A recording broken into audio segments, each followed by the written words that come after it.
श्री सीताराम चंद्राभ्याम नमः।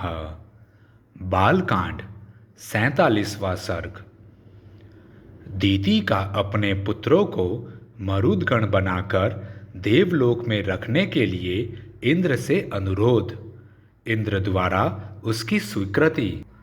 दीति के तपोवन में ही इक्ष्वाकु पुत्र विशाल द्वारा विशाला नगरी का निर्माण तथा वहाँ के तत्कालीन राजा सुमति द्वारा विश्वामित्र मुनि का सत्कार। इंद्र द्वारा अपने गर्भ के 7 टुकड़े कर दिए जाने पर देवी दीति को बड़ा दुख हुआ। वे दुर्धर्ष वीर सहस्त्राक्ष इंद्र से अनुनय पूर्वक बोली, देवेश बलसूदन, मेरे ही अपराध से इस गर्भ के 7 टुकड़े हुए हैं। इसमें तुम्हारा कोई दोष नहीं है।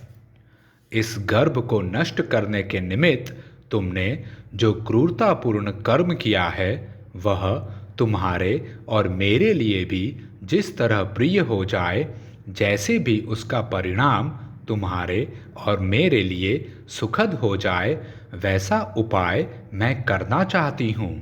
मेरे गर्भ के वे 7 खंड 7 व्यक्ति होकर 7 मरुदगणों के स्थानों का पालन करने वाले हो जाएं।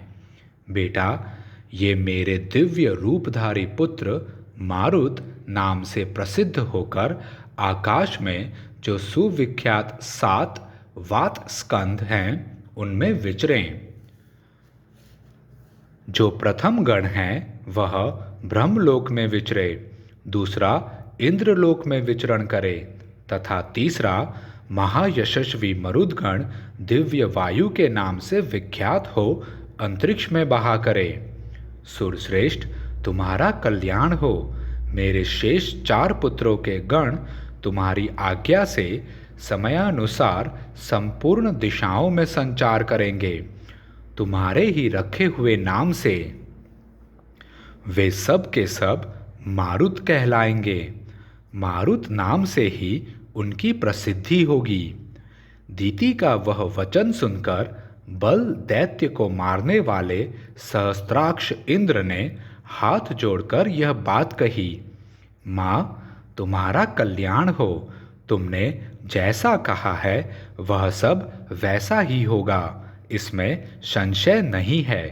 तुम्हारे ये पुत्र देवरूप होकर विचरेंगे।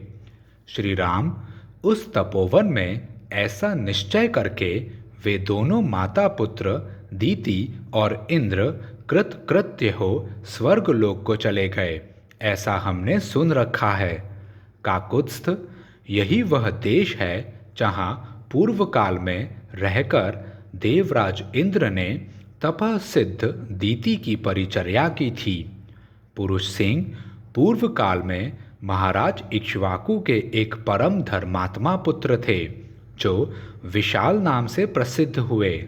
उनका जन्म अलम्बुशा के गर्भ से हुआ था। उन्होंने इस स्थान पर विशाला नाम की पुरी बसाई थी। श्री राम विशाल के पुत्र का नाम था हेमचंद्र, जो बड़े बलवान थे। हेमचंद्र के पुत्र सुचंद्र नाम से विख्यात हुए। श्री रामचंद्र सुचंद्र के पुत्र धूम्राश्व और धूम्राश्व के पुत्र संजय हुए। संजय के प्रतापी पुत्र श्रीमान सहदेव हुए। सहदेव के परम धर्मात्मा पुत्र का नाम कुशाश्व था।